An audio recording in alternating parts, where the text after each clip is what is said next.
Today I have Dorothée with me, and she was able to join me for the new podcast episode. And Dorothée is a person I found now in hindsight already on a TED Talk in Deventer. But now a couple of weeks ago I saw a course, a workshop from her, and got by the topic really intrigued, which goes in the direction of create your own future. And then I couldn't do anything else instead of asking her to come on my show on the podcast. And now you're here, and thank you for joining. You're welcome. Thank you for inviting me. You're welcome. It's an honor. So maybe at first, what are you doing at the moment to get like a small overview who you are and what you spend the most time on right now? Oh, that's a very schizophrenic thing. What I spend most time on actually is reading and learning. Okay. And writing. I'm writing 2 books at the same time. Actually, 3 books. 2 books and poems. I'm writing poems. I'm journaling a lot. And I'm a trainer. So I teach and train in personal branding, mostly for students and recent graduates, young people, young professionals. Mostly because they don't have to unlearn so much. It's my experience. And I teach companies how to deliver on what they promise, not just through communication, but through behavior. So I call that internal branding. Okay. Yeah. And you said like you focus quite a bit on younger persons because you enjoy more working with them, or it's like for you easier because you said you don't have to unlearn so much. It's several reasons, I think. Part of it is because when I was a student, I was very frustrated by the education system already. I didn't feel I was learning anything, and I didn't feel anyone was helping me discover what was relevant to learn, or why I should do it, or how to develop myself, or how to make me ready for a world that didn't exist yet. And I think that problem still occurs, and it's only getting bigger and worse. So I think that my personal frustration is something that I would love to change in the world, and not necessarily by changing the entire system, but to make the change in my world and with the people I have interactions with. So yeah. And it's an easier group to work with because they don't have to unlearn so much. If I teach, I work with 40 and 50-year-olds as well, but they have to let go of so many certainties and security that they experience that I don't think really exists. But it's really hard to get them into the growth mindset in general. Not everyone, of course. But and that's a lot easier with young people. But I have to say that in the past 5 years, it's saddened me a bit that the average 20-year-old is also formed by the same system. And we're not teaching children how to learn or how to think for themselves. Yeah. So I worry about that too. And you just mentioned the growth mindset. What in kind of detail is that? Can you tell more about this? Well, to me, it's to be open to new experiences and to not be fooled by your own truth.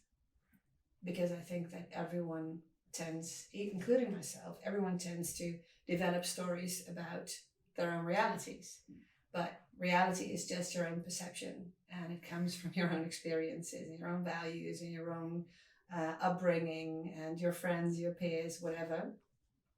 And then you develop a certain truth which protects you from outer influences or from bad things happening again.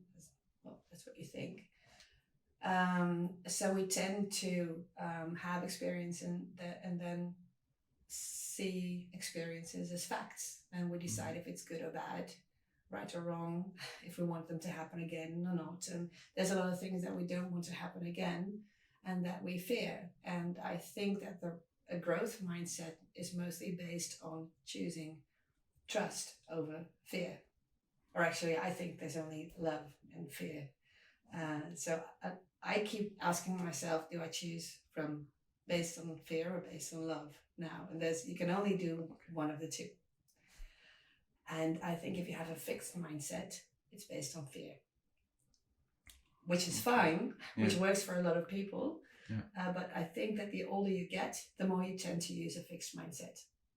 Okay, because you choose the security rather than the exploration in a way. I think so. And because you've developed so many opinions about reality and about your life and the way things should be and the way other people should behave and the things you should expect, that it's safer to just stick to the facts. That kind of gets more comfortable also when you're getting older and you have your stories built up, your securities around you, and that's fine. I think so. Okay. For a lot of, but I can't think for someone else. Yeah. I think one of my biggest fears is that I end up thinking like that because I'm quite old already. I do think about this right now already because I do enjoy so much that I have this explorative mindset right now, and I fear not having this anymore. Yeah. So but you just told me before that that when you did a Vipassana retreat, that during the retreat you evaluated your values, which I think is extraordinary to even have value, realize that you have values and you have thought about them already and you stick to them and then let them go and find out if they're true for you still or if they serve you. And I think that's a great example of a growth mindset. Thank you. Yeah. I got to know the growth mindset through Carol Dweck in the beginning. She was, do you know about her? No. She was or is a scientist about kind of famous for terming this growth mindset in a way that she was putting a lot emphasis on whether a person believes that they can improve, can get new abilities. So basically, she did this with school children and kind of put or help them to develop this mindset, growth mindset, in comparison to the others, in which the control group basically not intervened.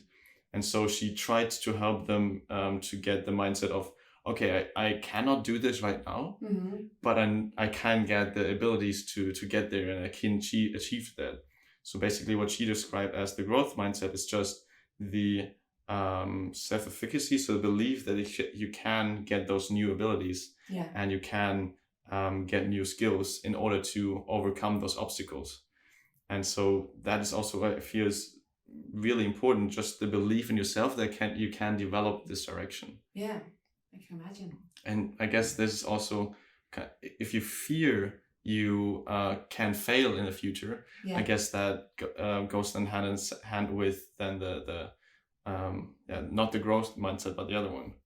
Yeah, the fixed mindset. Yeah, the fixed mindset. Yeah, and I don't think that you should not fear anything. I think fear is very important, and it's you can't avoid fear. It's just what do you do despite of the fear. Don't get paralyzed by it, kind of. Right. Yeah. It's not that you shouldn't feel scared or you shouldn't experience fear. It's what do you do in spite of it? If you do it anyway. You know, you may be scared that you can't do something, but try take a first step and then see if you still think you're right. Yeah. And maybe you can prove yourself wrong. And also one part was that I got even more intrigued to ask you to come on the podcast was your project with the money project kind of way. And there you basically completely went into a situation in which you barely could get out of anymore. So basically completely to rock bottom in a way. And then it was fascinating for me how you changed your mindset in, okay, I guess the growth mindset in, okay, let's turn this around. Yeah. Can you tell a bit, elaborate on what happened there? Yeah, sure. I've always had a complicated relationship with money. I think that relates to many people. Yeah, ever since I recently just talked about this with my mother, and she said that when I was a teenager, I was already terrible with money. I never had any, and when I did have it, I would spend it right away on fun things. Okay. And that's not a very good way to deal with money in the end. I I always had good jobs, according to society, good jobs, well-paid jobs, a lot of status, and then I came to the point where I wanted to be an entrepreneur, Mm-hmm. and I quit my job and I started to work for myself. First as a copywriter and then in branding and more strategically, and I was making a lot of money. Also as the entrepreneur. Yes, Okay. the first 10 years, I think. I was making a ridiculous amount of money according to my opinions about money. I didn't think money was a good thing.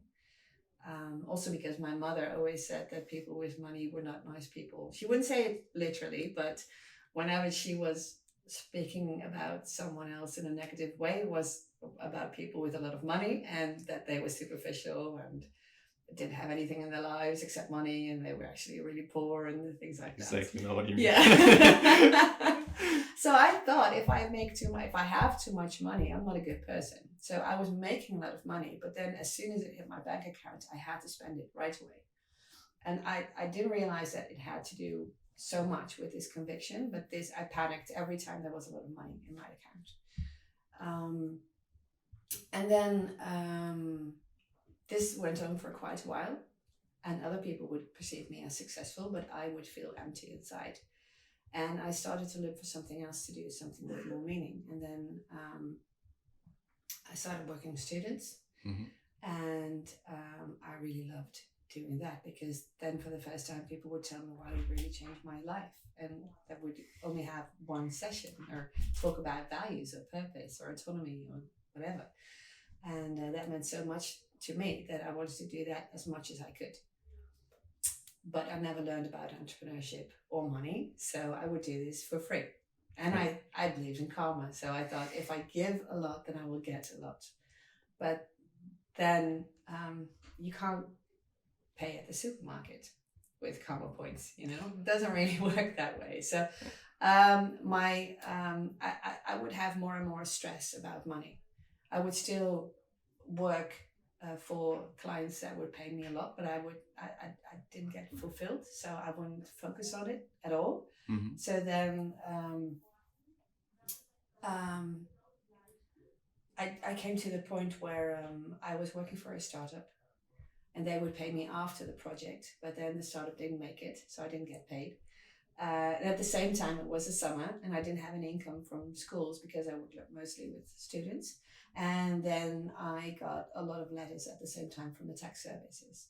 And then I had to pay for my glory days all at once. So I did have this buffer. I had this money in the bank, but it had to go straight to the tax services. And then I only had a few euros left. €3.97.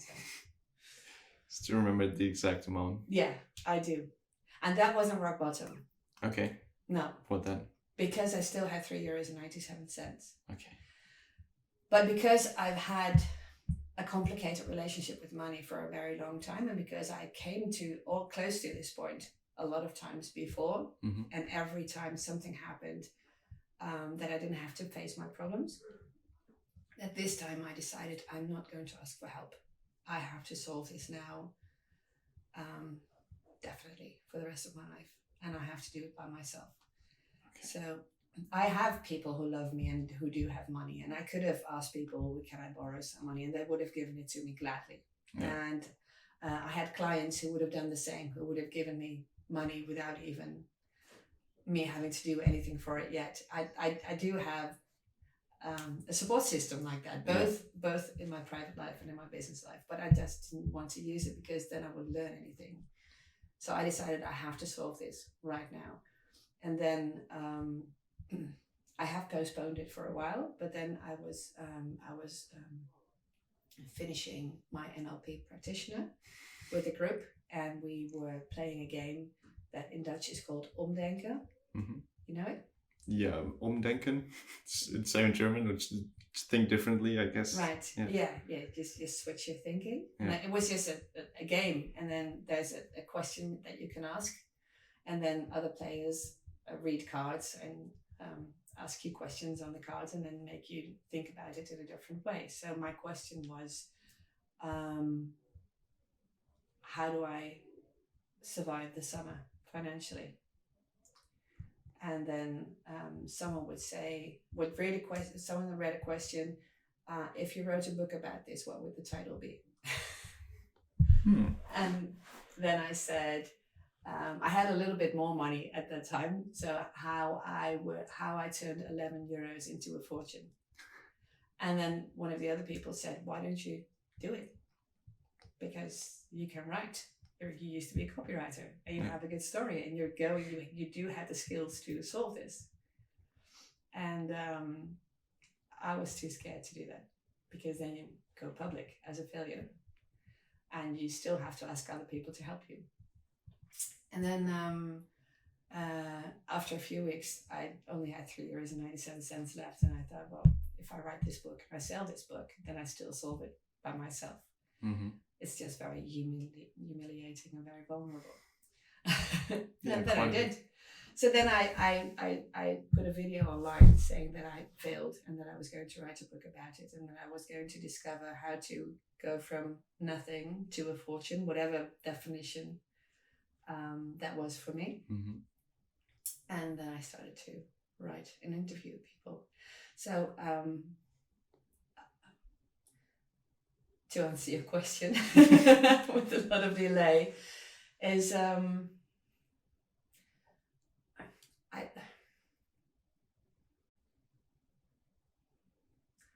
I had to, there was this urgency to make a change in my life, and I wanted to make the change, and I had to do it myself.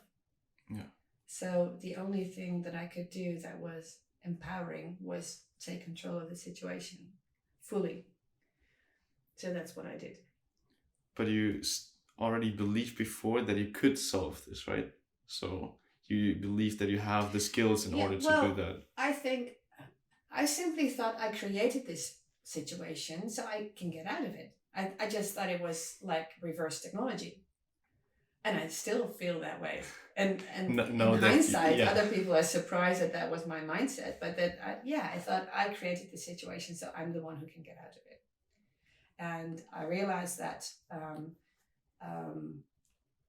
I can write. I have a good network of people. People tend to like me. Mm-hmm. They tend to believe me. I know that I have the right intentions with this. I know that other people must be dealing with this problem as well, so I can help them. So if I share the things that I learn, I can help other people learn from my mistakes. So yeah, I did trust that it would change. And I didn't know how to create more money at that moment, but I did know that a lot of my problems had to do with my own mindset and my own convictions about money and about myself. But I didn't realize that at the time yet. Okay. Yeah. But you had still like, okay, I can do this and I can solve this by myself. I think that might be quite an important thing, that kind of, we call it the self-efficacy, that you know you can change this. Yes. And that feels super important, at least for me, when I have other like circumstances or things I want to overcome. Mm-hmm. If I don't have the belief I can do this, nothing is going to happen, because I'm not even trying. Yeah, I did have I didn't know how, but I knew that I could. Okay. Yeah, and I also knew that I looked around and I thought, there's so much money going around in the world and it's just energy. So why should it not come to me? I'm probably the one blocking it. And it's not that. I used to feel also that if I have more money, then someone else would have less money. But that's not true either. So I just had to stop thinking like that. Was there a time you remember now when this kind of mindset started, when you started thinking in these ways, in these terms? Because I feel, at least in my surrounding where I grew up, this thinking is not existent there. Like, this is not the way you usually think about money, like as energy. This is a term I would have never heard. But also just, I can create something in order, the thing, I'm blocking the money coming to me. Mm-hmm. This is something so far away for some people that this Do you remember when this started? Yeah, that was after I hit rock bottom, because the €3.97 was not rock bottom yet. So when I decided to do that, to write the book and go public, then I decided I have to get rid of the last bit of money that I have, because otherwise it's not rock bottom. Okay. So then I gave my last money to my daughter, put it on her savings account that I can't reach, I can't use. So then it was absolutely zero. And then first I felt like I was suffocating, because I had absolutely nothing left and I could lose my house and everything. But it also meant that the only way was up. And that's when the insight started to come. Because then I had to solve the problem. And what was also a part of it is that my daughter at the time was staying with her father, because it was the summer. She was staying with her father for 3 weeks, and then 2 days later, 2 days after I went public and had nothing, she would come back to me on her birthday, and I couldn't afford to bake a cake.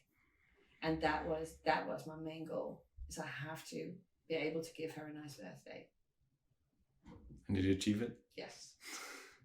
Yes, I sold 64 books the first day. The first day? Yeah.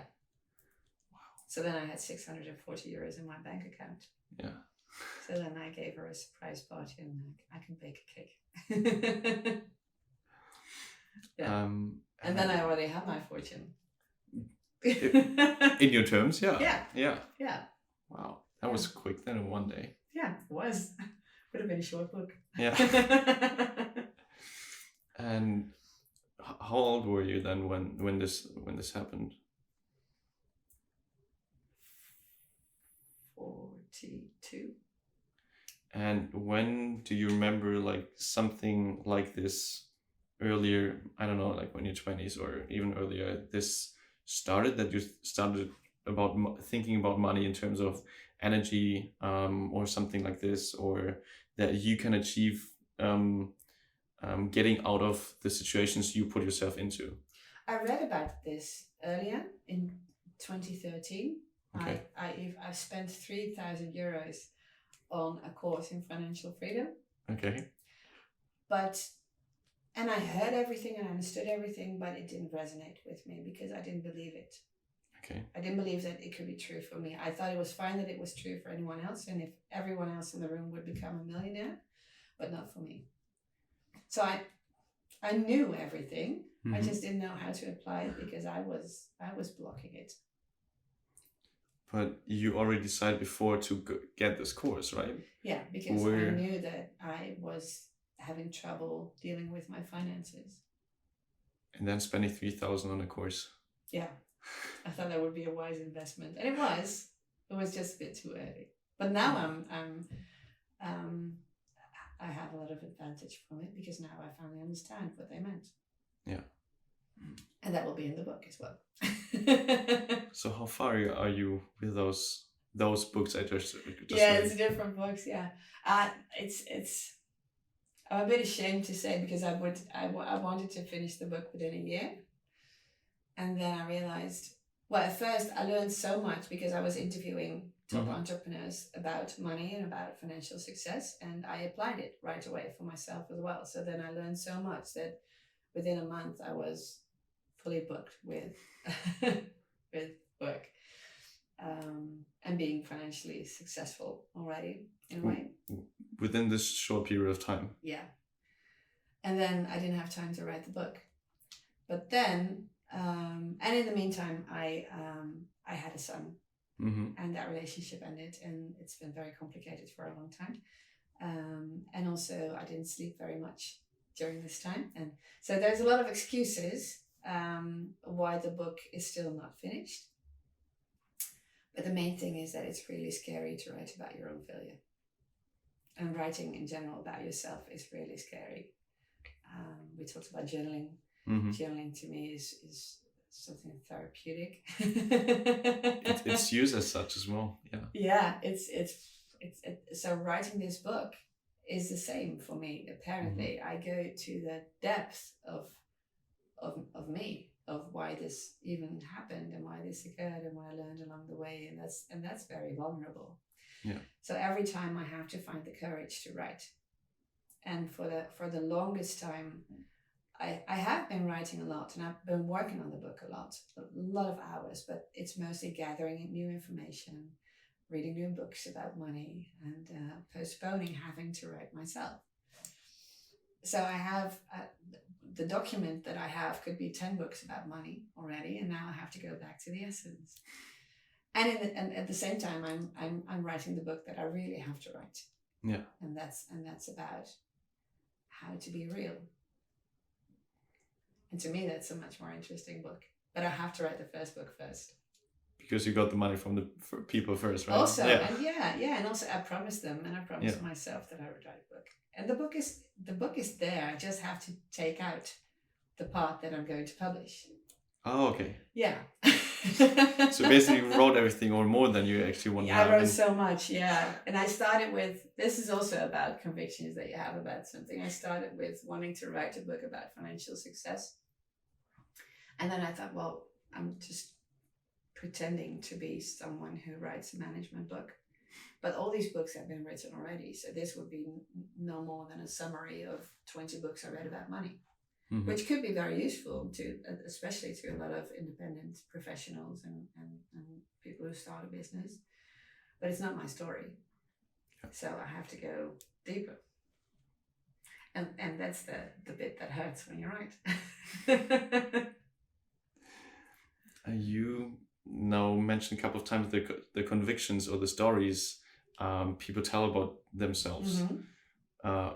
What do you think had or did this also have an important impact on you, on how you dealt with your problems back then, or what was your situation and how was maybe the change to who you are right now?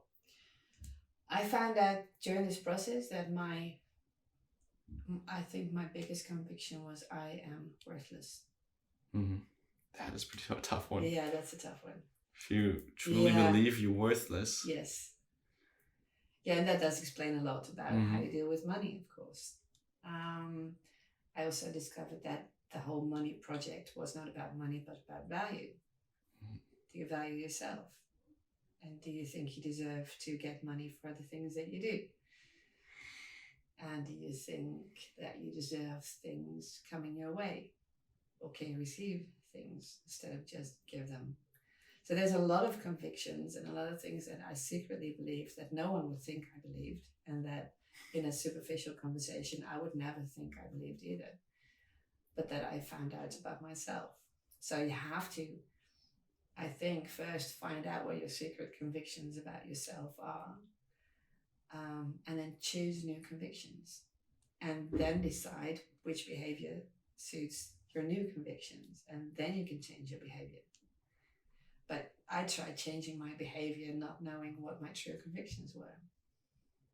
And that's really hard, because then it's just willpower. And then you can spend 3,000 euros on a training course on financial freedom and just walk away with only having gained knowledge. Yeah. Which is as empty as having no knowledge, I think, or maybe even more empty. And how was it for you to, how did you get in the direction of, okay, I have those convictions and I want to change them? How was the kind of discovery process of this? It was a combination of reading a lot of books about money mindset, and about just going back to the moments that I had issues with money and seeing if I could see a pattern. Okay, so a lot of self-reflection. Yeah, I think so. Because I wasn't supposed to have money problems. I've earned more money than I could ever need in my life. Okay. But it was gone. And then I started rejecting the things that would enable me to make a lot of money and do the things that would cost me money, because I wanted to change the world, which you can't do when you're broke. So there's very strange things that are happening in a brain that usually works really well. So you had the urge to do something or have an impact on something, but on the other hand, you had your self-narrative saying money is bad, so or you're worthless in this sense. Yeah, that's so let's put the money away, but still try to have an impact, which is better if you have both together, I guess. Yeah, I thought I could only have an impact if I would just give. Okay. And I didn't realize that I didn't have a lot of things to give because I was just in survival mode. That's super interesting for me at the moment, because I was thinking about how can I put a lot of value out there and not wanting anything in return.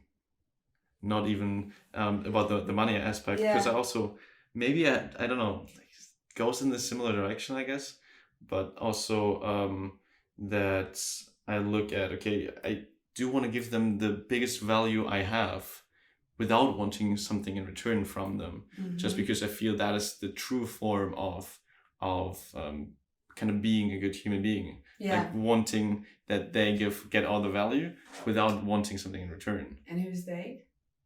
The other people, you mean? Or like, yeah, if you say wanting them to have value, who's them? Anyone? Yeah, I know the feeling. Yeah, and I thought the exact same way. I thought I was some kind of modern hippie who didn't need anything, but I wanted to give a lot. But you can't give value if you don't value yourself. Yeah. And if you're a millionaire, it's a lot easier to change the world than when you're broke. Yeah. Because you have more to give. You have, as you said before, you have the energy, the money to do that. Yeah. So if you give away too much, then first of all, there's nothing left to give at some point, and second of all, you're not very believable, because if you want to give value to someone else but not to yourself, you're a fraud. In a way. Yeah, I found this, that's why I wrote down, if you don't value yourself, you can't give value to others. Yeah, I truly believe that. That's super, super important. Yeah. Thank you. So well, I think it's the biggest cliche is when you're in an airplane and a plane crashes, what do you have to do? You have to give yourself oxygen first, right? Before you can help anyone else. Life is like that in every way, I think. And still, people who most want to change the world forget about themselves. And that's why nothing happens. That's a super good example as well. Like that, everybody can connect to this as well. Yeah, I think so. Yeah. And you went through the process of, I guess, trying to change your convictions and getting along in this direction. Where are you heading right now? Like, in which direction are you heading to, I guess, still improve yourself in some way? I have no idea where I'm heading. Okay, what are you doing to trying to figure this out? I am valuing myself. I'm investing a lot into myself, both in time and money. I'm investing, period. I think that's a big shift. Because before,